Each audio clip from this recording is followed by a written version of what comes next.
अस्सलाम वालेकुम everyone, welcome back. अच्छा, तो आज हमने प्रोडक्ट हंटिंग कंप्लीट करके जो है 5-6 प्रोडक्ट फाइनल किए हैं। अब इस वीडियो में हम जो है वो प्रोडक्ट्स का कंटेंट निकालेंगे और अच्छा सा और ख़ूबसूरती से उसको रिप्रेजेंट करेंगे। तो शुरू में मैं आपको कुछ ओवरव्यू थियोरेटिकली मैं भी ये कंटेंट रिपीट कर रहा हूँ। मैं हो सकता है किसी और लेक्चर में आपको मिल रहा हो, लेकिन कोई बात नहीं, दोबारा सुन ले, चीज़ें ध्यान में बैठ जाएंगी। अक्सर बंदा की याददाश्त बंदे को धोखा देती है कि मुझे याद रहेगा, लेकिन बाद में वो भूल जाता है। फिर जब बिज़नेस स्ट्रगल कर रहा होता है या मुश्किल में होता है, तब उसको चीज़ें याद आ रही होती है, अरे ये नहीं किया, अरे वो नहीं किया, अरे वो नहीं किया। तो बेहतर ये है कि आप अपने पास कुछ जर्नल, कुछ चेकलिस्टें हर काम की बना के रखें। बेशक आपकी याददाश्त इतनी भी दे दो, कभी भी याददाश्त पर रिलाय ना करें अपनी। अपनी जर्नल कुछ टिक बॉक्स चेक मार्क लगा के हर काम के स्टैंडर्ड्स के। तो जब भी वो काम करें तो वो चेक मार्क करते जाएं और हर बार चेक मार्क पे गौर करें कि इस काम से और क्या क्या फैक्टर्स आ सकते हैं। ठीक है, तो कन्वर्जन रेट ऑप्टिमाइजेशन जो CRO है, वो बेसिकली उसका मकसद ये है कि आपकी वेबसाइट पे जो यूज़र्स आ रहे हैं उसमें ज़्यादा से ज़्यादा लोग परचेज करें। अब मैं आपको उसकी इम्पोर्टेंस, जैसे मैं आपको बता चुका हूँ बार बार, छोटी छोटी छोटी छोटी छोटी छोटी चीज़ें ही बिजनेस पलट देती हैं। लॉस से loss, loss to profit, profit to loss, ये छोटे छोटे फैक्टर्स आपको तबाही में लेकर जाते हैं। ये छोटे छोटे फैक्टर्स बहुत बड़े होते हैं, ये मिलके बहुत बड़े हो जाते हैं। आपके जहन में मेन होता है प्रोडक्ट है भाई, मार्जिन है, कैंपेन है, रनिंग है, ये बड़े फैक्टर्स हैं, ये तो करने ही करने हैं, अच्छे से इस रिजल्ट लेके आना ही आना है। लेकिन छोटे फैक्टर्स आपने ओवरहेड कॉस्टिंग, ये कॉस्टिंग, वो कॉस्टिंग, फलाना टैक्स, फलाना ये, फलाना वो, फलाना कैंपेन का, फलाना कंप्लेन, फलाना रिफंड, फलाना जो है वो ये ऑप्टिमाइजेशन के फैक्टर्स हो गए, कन्वर्जन रेट्स हो गए, ये चीज़ें हो गई, वो चीज़ें हो गई, ये आपने लाजमी करना है। ये चीज़ें बिजनेस बनाती हैं और बिगाड़ती हैं ज़्यादा। वो तो हर दूसरा बंदा सीख जाता है कैंपेन चलाना या वेबसाइट बनाना मेन, लेकिन वेबसाइट में क्या चीज़ कितनी इफ़ेक्टिव है वो हर बंदे का काम नहीं होता, और ना हर बंदा उसको इम्पोर्टेंट दे पाता है। तो CRO की इम्पोर्टेंस मैं आपको एग्जांपल कैसे दूं, एग्जांपल देने की कोशिश करता हूं मैं आपको कि ये कितना ज़रूरी है। CRO का मतलब है, अगर आपका CRO 5% चल रहा है तो 100 में से 5 लोग ऑर्डर कर रहे हैं। जो भी जितने भी 100 लोग अगर आपकी वेबसाइट पे कैंपेन से विजिट कर रहे हैं, तो उसमें से 5 लोग ऑर्डर प्लेस कर रहे हैं, तो आपका CRO मतलब 5% है। अब 5% से CRO अगर आप 10% पे ले जाते हैं, देखें फेसबुक से जब आप कैंपेन चलाएंगे, फॉर एग्जांपल फेसबुक से आप 1000 रुपीज़ पर डे की जो है वो कैंपेन चला रहे हैं। 1000 रुपीज़ पर डे पे लेट सपोज जो है फेसबुक आपको 100 यूज़र्स भेज रहा है।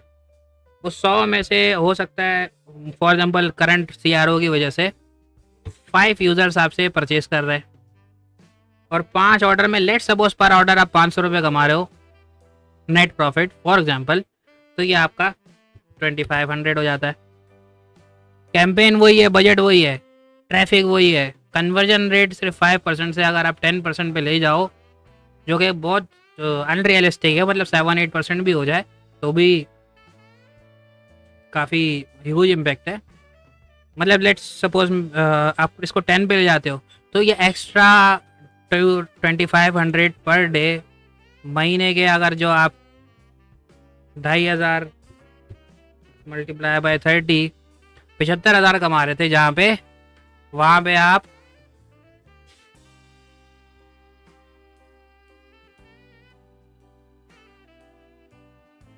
75,000 को डबल कर लो, तो आपका प्रॉफिट डबल हो रहा है CRO डबल होने पे।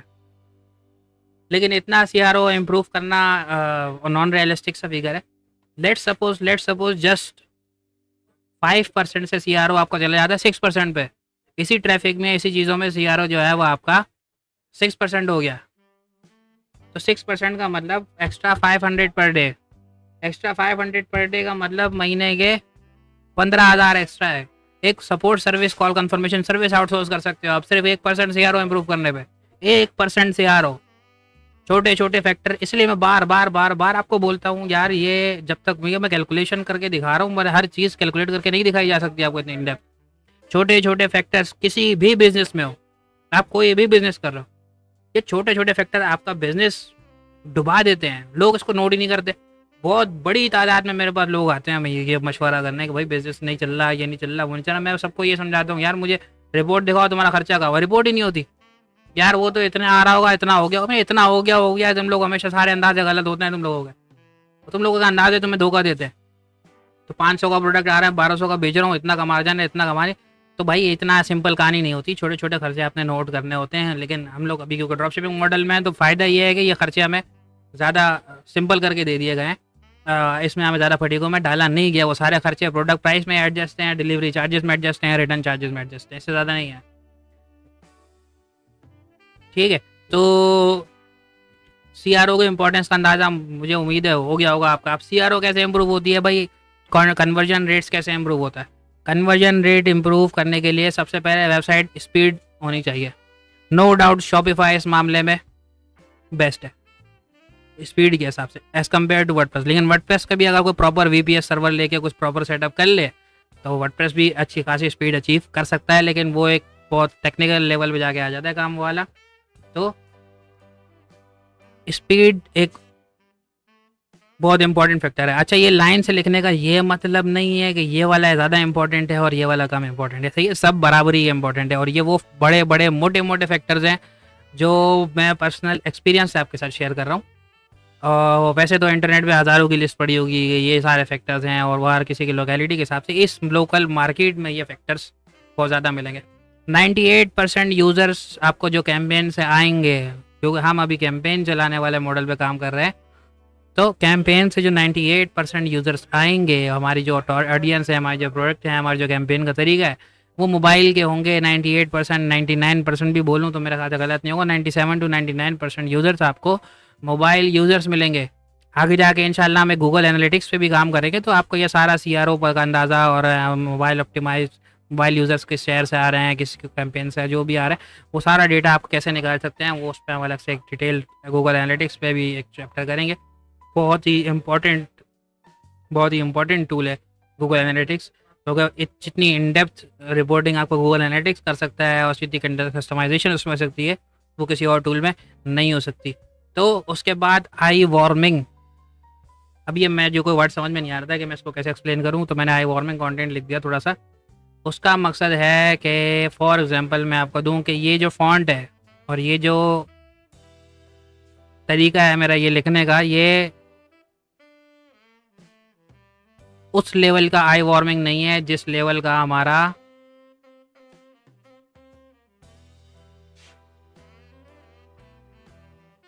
ये फॉन्ट है। फर्क समझ में आ रहा है आपको? फॉन्ट कितना स्मूथ और स्टाइलिश है। एक तो आई वार्मिंग का फैक्टर यहाँ पे है, फॉन्ट से रिलेटेड भी है। दूसरा आई वार्मिंग का फैक्टर ये है, प्रोडक्ट की पिक्चर टाइटल। ये आई वार्मिंग बिल्कुल भी नहीं है भाई, मैं बता रहा हूँ। ये फैक्टर हमारा ये क्वालिटी का नहीं है। एक स्मार्ट सा टाइटल, स्मार्ट सी आइडियल साइज पिक्चर ना ज़्यादा बड़ी ना ज़्यादा छोटी और ना ही बहुत ज़्यादा मैसी किस्म का आपका वेबसाइट का लुक हो, कुछ समझ ना आ रहा हो कैटेगरीज कहाँ पे है और प्रोडक्ट्स कौन सी कैटेगरीज के हैं और ऐड टू कार्ट के बटन कहाँ कहाँ लगे हुए हैं। और मतलब ये सारे फैक्टर्स के आंखें देख के उनको बेचैनी ना हो, जिस कंटेंट को देख के आंखों को बेचैनी ना हो, वो डिपेंड करेगा कि कंटेंट कितना आई वार्मिंग है और उस पर किस तरह की पिक्चर्स लगी हुई हैं। कुछ प्रोडक्ट्स ही ऐसे होते हैं जिनकी पिक्चर्स ही इस लेवल की होती हैं कि वो दिल ही नहीं करता लगाने का। तो ये भी एक बड़ा फैक्टर है आपके कन्वर्जन रेट्स में। और फिर जब आप प्रोडक्ट अपलोड करेंगे, उस प्रोडक्ट के अंदर जो पिक्चर्स लगी होंगी, कंटेंट है, फॉन्ट है, डिज़ाइन है, उसकी फॉर्मेटिंग है, ये सारे फैक्टर्स आपके जो है वो मैं इसमें आई वार्मिंग पे लगाऊंगा। और HD कंटेंट भी जो है वो आई वार्मिंग का ही एक फैक्टर है। तो 3 और 4 जो है वो मिलती जुलती चीज़ें। 5वां डील्स ऑफर्स। यार मैं आपको क्या बताऊं कि आज से को 4-5 साल पहले, 5.5 साल पहले जब हम कैंपेन्स चलाते थे, उस टाइम भी हम लगाते थे 50% ऑफ। 500 रुपये की चीज़ें 1500 की लगा के 50% ऑफ। ठीक है, मतलब 1500 काट के 750 में दे दी। भाई वो मैं थक गया हूँ चला के, लोग नहीं सकते खरीद के। लोगों को लगता है 50% ऑफ, ऐसा अट्रैक्ट करता है उनको ये डील सेल्स और ये और वो। तो ये कन्वर्जन रेट आपका इससे भी ऑप्टिमाइज होगा ही। और अगर आप यहाँ पे भी इसको शो करें कुछ डील्स वगैरह, डिस्काउंट वगैरह, तो उससे भी इम्पैक्ट अच्छा खासा आता है। दूसरा आता है सेंस ऑफ अर्जेंसी का। अक्सर आपने प्लगइन देखा होगा। सेंस ऑफ अर्जेंसी इतना इतना कोई कन्विंसिंग फैक्टर है, इतना कोई कन्विंसिंग फैक्टर है कि बहुत ज़्यादा ह्यूज इम्पैक्ट आएगा उसका। एक तो सबसे बड़ी चीज़, उसका ताल्लुक राइट नाउ हमारी जो ऑब्जेक्टिव या हमारा जो बिजनेस मॉडल है उससे भी है। आसान हो रही है, मुझे 2 मिनट दीजिएगा। ओके, तो सेंस ऑफ अर्जेंसी पे मैं था कि भाई ये इतना कोई कन्विंसिंग फैक्टर है, इतना कोई कन्विंसिंग फैक्टर है, मैं आपको बता नहीं सकता कि सेंस ऑफ अर्जेंसी का मतलब ये होता है कि 5 पीस लेफ्ट। और अच्छा, ये सारे फैक्टर्स जो कुछ इस तरह के फैक्टर्स ऐड कॉपीज में भी जितने इन्वॉल्व हो सकते हैं ना, वो भी आपने इन्वॉल्व करने हैं। ठीक है, तो सेंस ऑफ अर्जेंसी जो है वो इस तरह से होती है कि भाई 5 पीस रह गए हैं, सिर्फ 10 पीस रह गए हैं, या लिमिटेड टाइम ऑफर है, या लिमिटेड स्टॉक है, या ये डील सिर्फ अभी 5 मिनट रह गए हैं, डील में 10 मिनट रह गए हैं, 20 मिनट, एक दिन रह गया। तो ये एक चीज़ जनरेट करती है, वो होता है फेयर ऑफ लूजिंग आउट। हमारी जो पाकिस्तान की जो ऑडियंस है, आवाम है, ये फेयर ड्रिवन ज़्यादा है बजाय मोटिवेटेड ड्रिवन के या कोई डिज़ायर ड्रिवन के। इनकी ज़्यादातर ज़िंदगी जो है वो किसी ना किसी डर से भागने से है। ठीक है जी, काम करते हैं तो गुर्बत के डर से, वो करते हैं तो उस डर से वो करते हैं, बजाय काम किया जा सकता है किसी और नियत से भी किया जा सकता है। लेकिन मेजॉरिटी की बात कर रहा हूँ, सबकी बात नहीं कर रहा हूँ। और जस्ट मेरी पर्सनल ऑब्जर्वेशन है, मैं इस पर कोई फैक्ट नहीं है, ये आप इससे इख्तिलाफ कर सकते हो। मैं जस्ट पर्सनल ऑब्जर्वेशन दे रहा हूँ, इसको आप मेरी पर्सनल ऑब्जर्वेशन में ही रखें। इससे दायरे से बाहर आप अपनी ऑब्जर्वेशन अपने उसमें रख सकते हैं, इसमें कोई गलत बात नहीं है। ठीक है, और इख्तिलाफ भी हो सकता है, लेकिन मेजॉरिटी जो हमारी ऑडियंस है वो फेयर ड्रिवन है। इनके जो काम होते हैं वो किसी ना किसी डर से बचने के लिए होते हैं, किसी ना किसी डर से होते हैं। ठीक है, तो ज़्यादातर हम जो अब फेयर जो हमारी ऑडियंस है, इस पे सेंस ऑफ अर्जेंसी बहुत ह्यूज इम्पैक्ट करती है। फेयर ऑफ लूजिंग आउट के, भाई ये चला गया तो दोबारा मौका नहीं मिलेगा, इस तरह का कोई फेयर आप उनके अंदर इंस्टिल कर देंगे तो ये वैसे भी। और सेकंड जो बड़ा फैक्टर हमारे इस बिज़नेस मॉडल में, जिस मॉडल में हम प्रैक्टिकल कर रहे हैं ड्रॉपशिपिंग मॉडल में, वो इसलिए भी है कि इसमें ज़्यादातर ऑडियंस जो हमारी होगी वो इम्पल्स बाइंग कर रही होंगी। इम्पल्स बाइंग मतलब वो किसी नियत से नहीं आए होंगे, मतलब वो नॉर्मल वीडियोस कॉल कर रहे होंगे फेसबुक पे या इंस्टाग्राम देख रहे होंगे या किसी और जगह पे होंगे, जैसे भी होंगे, उनको एकदम ऐड नज़र आया तो एकदम इम्पल्सिव डिसीजन उन्होंने लिया कि फ़ौरन के यार ले लेते हैं। तो उस टाइम इम्पल्सिव डिसीजन में सेंस ऑफ अर्जेंसी जो है वो एक स्लिपरी स्लोप का काम करेगा कि बंदा तो एक स्टेप बढ़ाया और वो स्लिप हो गया अंदर। ठीक है, तो वो उसको कैच करके स्लिप कर देगा। तो सेंस ऑफ अर्जेंसी इसलिए ज़रूरी है। इसके बाद जो ट्रस्ट फैक्टर्स हैं वो भी ज़रूरी है, क्योंकि हमारा, मैंने आपको फिर पहले बताया कि मेजॉरिटी डरती है। हमारे यहाँ बिजनेस भी इसीलिए स्टार्ट नहीं किए जाते, लोग डरते हैं। किस चीज़ से डरते हैं पता नहीं, क्योंकि रिस्क तो फाइनल है। खैर, जॉब करना भी बहुत अच्छी बात है, वो मसला नहीं है उसमें। जॉब करते हैं लोग तो बिजनेसमैन बिजनेस करता है ना, उनके साथ मिल के, उनके कॉपरेशन के साथ। तो हर बंदा ज़रूरी नहीं है बिज़नेस कर सके, हर किसी की मजबूरी भी होती है, हर किसी के हालात भी इस लेवल पे नहीं होते हैं कि वो इन्वेस्टमेंट्स कर सकें, लॉस बर्दाश्त कर सकें। तो कुछ लोग साइकिल टू साइकिल बाउंड हो जाते हैं मजबूरी में, तो वो वाला खैर हम लोग कहीं और जा रहे हैं। ट्रस्ट फैक्टर्स का होना बहुत ज़रूरी है, क्योंकि लोग डरते हैं कि यार मेरे साथ स्कैम ना हो जाए, फ्रॉड ना हो जाए, वो ना हो जाए। तो कुछ सोशल प्रूफ अगर आपके पास जो पॉसिबल है वो ऐड करें। ठीक है, मतलब सोशल प्रूफ अभी हम ऐड नहीं कर सकते क्योंकि हमारा सोशल प्रूफ नहीं है, लेकिन अगर मैं मेरे पुराने कुछ वेबसाइटें हों, कुछ चीज़ें हों जो पुराना हो गई हों, काम हो गई हो, तो उसमें मैं कस्टमर के रिव्यूज़ भी ऐड करूँ, स्नैपशॉट्स भी ऐड करूँगा। मैं जो है फेसबुक की अपनी फॉलोइंग शो कराऊँगा, मेरे जो है फेसबुक पे 50,000 लाइक्स हैं, 5 मिलियन फॉलोअर्स हैं, जो भी है वो एक सोशल प्रूफ जो है लोगों को ट्रस्ट देता है। फिर आपके जो पोस्ट है ऐड चल रही है उस पर किस तरह के कमेंट्स आ रहे हैं, वो एक सोशल प्रूफ है, वो रिव्यूज़ है। सपोर्ट डिटेल्स भी आपका एक ट्रस्ट फैक्टर बढ़ाएगा, भाई ये नंबर अवेलेबल रहेगा, हम ऑफलाइन नहीं होंगे, हम नंबर बंद करके नहीं भागेंगे, पॉलिसीज़ क्लियर होंगी, प्रोसीजर क्लियर होंगे, तो भी ये सारे सोशल प्रूफ जाएंगे। ये ट्रस्ट फैक्टर भी हमारी ऑडियंस में एक क्रिटिकल फैक्टर है, क्योंकि हम लोग डरते बहुत है छोटी छोटी चीज़ों में, रिस्क लेने से डरते। तो ये फैक्टर्स एज अ बिजनेसमैन आप इसको कैच कर सकते हैं, और बिजनेसेस करते हैं कैच। आप नोट करें, मेजॉरिटी जो कपड़ों के ब्रांड्स हैं उन पे साल के 24 महीने कह रहा हूँ, साल के 12 महीने कुछ ना कुछ सेल लगाई हुई होती है उन्होंने। अबे भाई इतनी सेल लगाई है तो सेल ना हुई, सेल नॉर्मल हो गई ना यार, नॉर्मल को नॉर्मल रेट की तरह पेश करो, क्यों सेल घुसा घुसा के पेश कर रहे हो? तो इतनी सेल, इतनी सेलें, इतनी सेलें, क्या भाई सेल खत्म ही नहीं होती? और लोग हैं कि थकते ही नहीं है, चीज समझते ही नहीं है कि भाई एक चीज़ की वर्थ में भी उतनी ही हो और वो आपको बढ़ा के सेल दिखा रहा हो, कुछ इस तरह का पॉसिबल है। और नो डाउट उसमें कुछ जेन्युइन सेल्स भी हैं, ऐसा ना हो आप सबको ये समझ लें कि भाई मैंने बोला है तो सारे ही ऐसे, और ऐसा कोई केस नहीं है। कुछ वाकई जेन्युइन सेल्स होती हैं, तो उसको समझना। जो ब्रांड साल के 12 महीने सेल लगाता है वो सेल नहीं लगाता, वो आपको बेवकूफ़ बनाता है। जो ब्रांड सिर्फ चंद महीने बाद पुराना स्टॉक खाली करने के लिए सेल लगाता है और बड़ी लिमिटेड टाइम के लिए लगाता है और लिमिटेड स्टॉक पे लगाता है, तो उसकी सेल जेन्युइन होने के चांसेस ज़्यादा है। ठीक है, तो वाकई वो आपको डिस्काउंट दे रहा है। और ये डिस्काउंट की साइंस भी मैं आपको, अगर बिजनेस का टॉपिक है थोड़ा सा और डिस्कस कर लेता हूँ। होता ही है कि आपने फॉर एग्जांपल सोर्सिंग की, ये मैं जस्ट एक्स्ट्रा टॉपिक बीच में आ गया है क्योंकि ये भी मुझे नहीं लगता बाद में कहीं मुझे याद आएगा आपको बताना, तो जो ऐसी बात होती है वो मैं लेक्चर पे कहीं पे भी बीच में घुसा दूंगा। ठीक है, फॉर एग्जाम्पल एक प्रोडक्ट की कॉस्टिंग है 1000 रुपये। एक एज अ बिजनेसमैन सोचना भी आपने भूल जाओ सारी drop shipping, e commerce. Just ऐसा दुकानदार सोचो, एज अ दुकानदार बिजनेसमैन आप ट्रेडर हो, यहाँ से माल लेके वहाँ बेच रहे हो, 1000 रुपये का माल आ रहा है, आपने शुरू में इसको 2500 रुपये का बेचा। सही है, आपने कितने यूनिट उठाए? आपने यूनिट उठाए 100 पीस। ठीक है, 100 पीस में से पर ऑर्डर यूनिट, पर ऑर्डर प्रॉफिट कितना है? पर यूनिट प्रॉफिट कितना हो गया आपका? 1500। ठीक है, टोटल इन्वेस्टमेंट आपकी 100 यूनिट उठाने में कितनी लगी? बताओ भाई।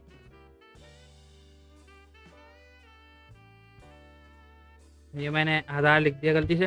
टोटल इन्वेस्टमेंट आपकी 100 नहीं 1000 कॉस्ट और सेल जो है वो 2500, तो 100,000 1,00,000 आपकी टोटल इन्वेस्टमेंट लगी 100 यूनिट उठाने में। अब टोटल अगर फॉर एग्जांपल आपने 80 यूनिट बेच दिए, सोल्ड 80 यूनिट्स,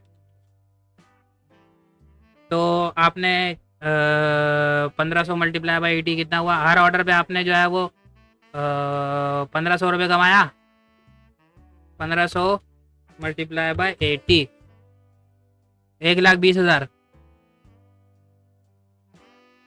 ठीक है, 80 यूनिट सोल्ड करने पे आप ऑलरेडी 20,000 प्रॉफिट प्लस में है। ठीक है, इसका मतलब क्या हुआ? आपने 1000 यूनिट्स की बजाय अपने 80 यूनिट में ही अपना प्रॉफिट कमा लिया। आपने ₹1,00,000 का माल लिया, 1,20,000 का बेच दिया। अब जो बाकी 20 यूनिट अगर 500 मतलब कॉस्ट से कम में भी आप सेल लगा के 500 में बेच दें, तो वो प्रॉफिट ही बढ़ाएगा, लॉस नहीं बढ़ाएगा, प्रॉफिट बढ़ेगा उसमें, मतलब एक्स्ट्रा अमाउंट भी ऊपर आएगी। तो सेल ऐसे लगती है, प्रॉपर जो सेल लगती है वो हमेशा क्लियरेंस सेल जो होती है स्टॉक की, वो ऐसे लग रही होती है। फिर कुछ सेल्स जो है बिजनेसमैन, एज अ बिजनेसमैन अगर आप सोचें तो मार्केटिंग के लिए लगाते हैं। मेजोरिटी दराज पे लोग जो है वो लॉस पे लॉस किए जा रहे हैं इस चक्कर में पागलों की तरह कि भाई अपने स्टोर की रेटिंग बिल्ड करेंगे। अब वो आइटम इतना कम में लगा दिया है कि वो ना खुद कुछ कमाते हैं ना बाद में कमाते हैं। फिर 4 प्रोडक्ट लॉस में, 6 प्रॉफिट में, तो ओवरऑल 2 प्रोडक्ट प्रॉफिट में, मतलब अजीब पागलों की तरह लोग काम करते हैं। तो क्या कह रहा था मैं, दूसरी सेल जो होती है वो फिर इसलिए, क्या आपका मार्केटिंग का बजट, आपने 50,000 रुपये महीने का मार्केटिंग का बजट रखा हुआ है फॉर एग्जाम्पल, ब्रांडिंग का, मार्केटिंग का, तो आप इसमें एडजस्ट कर लेते हो कि यार ये तो मेरा मार्केटिंग एक्सपेंस है, 800 रुपये वाला प्रोडक्ट में 600 में दे देता हूँ। एक इस तरह का हो जाता है।